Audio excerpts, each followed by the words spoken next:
In the scientifically written and yet soulful-minded text,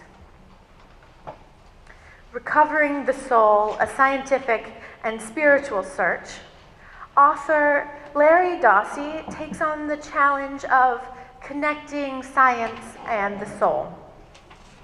In his section titled A New World, Dossey explains that until recently, it would have been scientific heresy to propose that the world is inherently non-local, which he means it's an invisible connectivity that unites all things, no matter how disparate.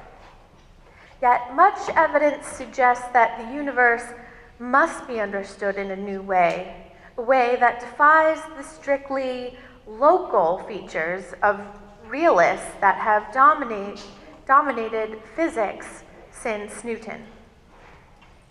Today, most physicists believe that the world is explainable by entirely local connections, just as Newton believed, and that all currently known interactions can be explained by just four fundamental forces: the strong and weak nuclear force, the electromagnetic force, and the gravitational force.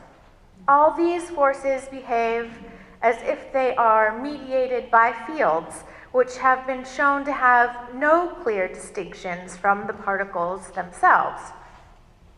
One of the features of local reality is that the strength of the forces decrease the farther one moves from their course. This is true for the big four forces that hold the world together, and all the forces that physicists focus on, therefore, seem understandable from a strictly local point of view. Modern physics places another limitation on the idea of non-locality through the speed of light. According to Einstein's special theory of relativity, the speed with which information can travel is limited to the speed of light or less. This is a hollowed principle in physics, and many physicists believe it is inviolable. But in a non-local world, connections between distant objects would take place faster than the speed of light. They would occur instantly. Thus, a non-local interaction links up one location with another without crossing space, without decay, and without delay. A non-local reaction, in short, is unmediated, unmitigated, and immediate. Although many physicists maintain that such a non-local world is impossible, in 1964, an Irish physicist, John Stuart Bell, demonstrated that such a world does in fact exist. In a mathematical proof that has since been come to call Bell's theorem, and which has been confirmed by numerous experiments, he showed that the assumption that the world at heart is local is wrong. By 1989, when this book is published, Bell's theorem has been proved in various ways, most of which rely on the behavior of subatomic phenomena such as photons. But physicist Nick Herbert has offered a proof which shows that the theorem is applicable not only to the invisible world of quantum events, but to the familiar world of cats and bathtubs. He thus contends that an essential connectedness and unity underlie all the levels of reality, not just at the level of the very small.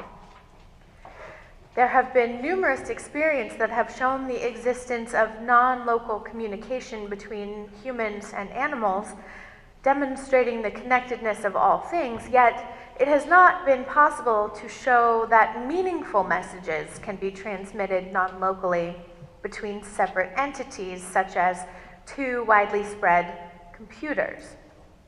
We nonetheless do seem to communicate non-locally on occasions.